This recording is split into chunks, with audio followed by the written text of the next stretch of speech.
حکومت کی مثبت معاشی پالیسی اور کاروبار، 2 اقدامات، اقتصادی میدان سے تسلسل کے ساتھ اچھی خبریں۔ پاکستان اسٹاک مارکیٹ میں نئی تاریخ رقم، دوران ٹریڈنگ انڈیکس 95,000 پوائنٹس کی حد عبور کر گیا، انڈیکس میں 571 پوائنٹس کا اضافہ، مارکیٹ بلند ترین سطح پر 94,763 پر بند، ڈالر کے مقابلے میں روپے کی قدر میں بھی بہتری۔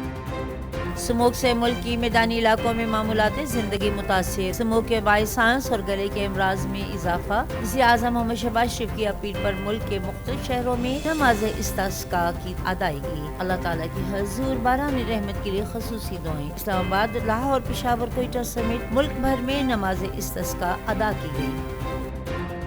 نائب وزیر اعظم محمد اسحاق ڈار کی زیر صدارت کابینہ کمیٹی نجکاری کا اجلاس، قومی ایئر لائن کے لیے 10 ارب کی بولی مسترد کرنے کی سفارش منظور، روز ہوٹل کی نجکاری کے لیے وزیر مملکت برائے خزانہ کی سربراہی میں کمیٹی تشکیل، کابینہ کمیٹی نجکاری کے اگلے اجلاس سے قبل سروسز انٹرنیشنل ہوٹل کے فروغ کے معاہدے کو بھی مکمل کرنے کی ہدایت۔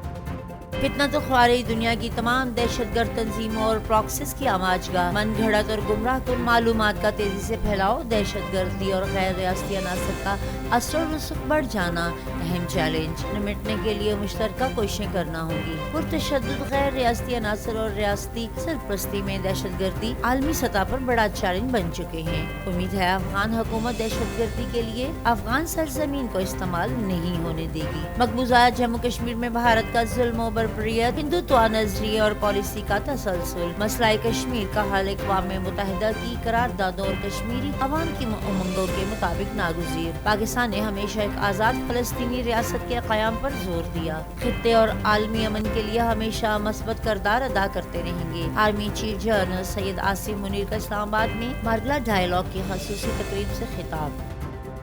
موسمیاتی تبدیلی بڑا چیلنج، پاکستان کاربن کے اخراج میں حصہ نہ ہونے کے برابر ہے۔ 2022 میں پاکستان میں سیلاب سے $30 ارب سے زائد کا نقصان ہوا۔ ثقافت اور مقامی روایات بھی موسمیاتی تبدیلی سے نمٹنے کا ذریعہ ہو سکتی۔ آئندہ نسلوں کو محفوظ بنانے، ثقافت کے تحفظ اور صحت کے فروغ کے لیے مل کر کام کرنا ہوگا۔ وزیر اطلاعات عطا اللہ تارڑ کا حکومی ثقافتی ورثہ اور موسمیاتی تبدیلی پر اعلیٰ سطح وزارتی ڈائیلاگ سے خطاب۔ سموگ کی صورتحال سے نمٹنے کے لیے پنجاب حکومت کے اہم فیصلے، لاہور اور ملتان میں ہیلتھ ایمرجنسی نافذ، او پی ڈیز کا وقت رات 8 بجے تک بڑھا دیا گیا ہے، اسکول مزید 1 ہفتے تک بند رکھنے کا اعلان، ریسٹورینٹس شام 4 بجے تک کھلے رہیں گے، رات 8 بجے تک ٹیک اوے کی اجازت ہوگی۔ لاہور ملتان میں آئندہ جمعہ، ہفتہ اور اتوار کو مکمل لاک ڈاؤن ہوگا۔ سموگ کے خلاف احتیاطی تدابیر پر عمل کرنا ہوگا، میڈیا آگاہی کے لیے کردار ادا کرے، سینئر صوبائی وزیر مریم اورنگزیب کی نیوز کانفرنس۔ کے روحانی پیشوا بابا گرو نانک کے 555 جنم دن کی تقریبات، بھارت سمیت مختلف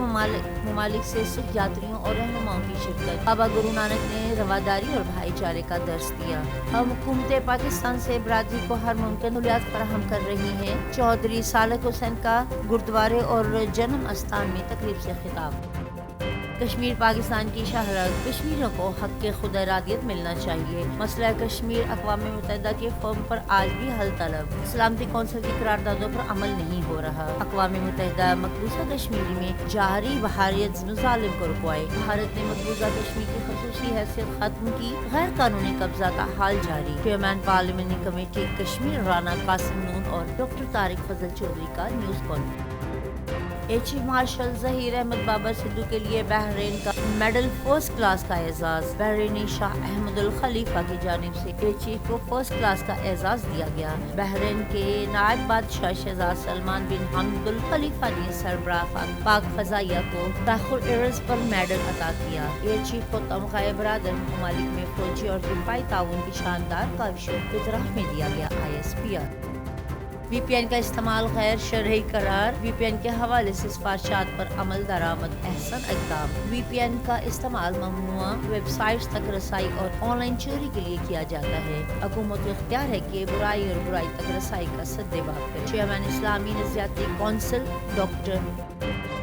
کلتری سے کردے جانے والے سیاہ شدید برفباری کے باعث نیوزائی میں پھنس گئے، مسافروں سے زمینی رابطہ منقطع، پاک فوج کی جانب سے فضائی اور زمینی ریسکیو آپریشن، پاک آرمی کے جوانوں پر مشتمل جوائنٹ ٹیم مسافروں کو ریسکیو کرنے کے لیے پیدل روانہ، 2 ہیلی کاپٹرز بھی ریسکیو آپریشن میں مصروف، موسم کی خرابی اور شدید برفباری کے باعث ہوائی آپریشن میں مشکلات کا سامنا، پاک فوج مشکل کی اس گھڑی میں ہمیشہ کی طرح اپنے لوگوں کے ساتھ۔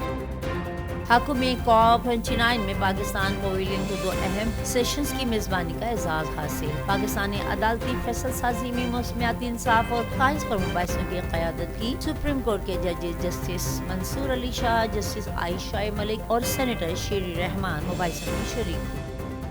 مشرق وسطی میں اسرائیل کی جارحیت جاری، غزہ پر صہیونی فورسز کے حملوں میں 28 فلسطینی شہید، 120 زخمی، اسرائیل کی لبنان کے مختلف علاقوں پر بھی گولہ باری، 12 امدادی کارکنوں سمیت 40 افراد شہید، حزب اللہ کے تلبیب میں اسرائیلی فوجی اڈے پر راکٹ حملے۔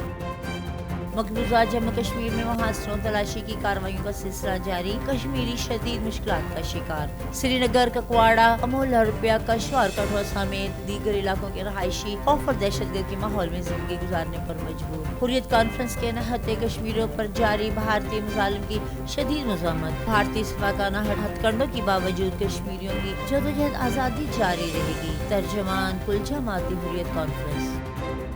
سری لنکا کے عام انتخابات، بائیں بازو کے حکمران اتحاد کی زبردست کامیابی، پارلیمنٹ کی 2/3 اکثریت حاصل، صدر انورا کمار ڈسنائی کے نیشنل پیپلز پاور اتحاد نے 225 رکنی پارلیمنٹ میں 160 نشستیں جیت لی، وزیر اعظم محمد شہباز شریف کی صدر انورا کمار کو کامیابی پر مبارکباد، سری لنکا کے ساتھ 2 طرفہ دیرینہ اور قریبی تعلقات کو مزید وسعت دینے کا عزم۔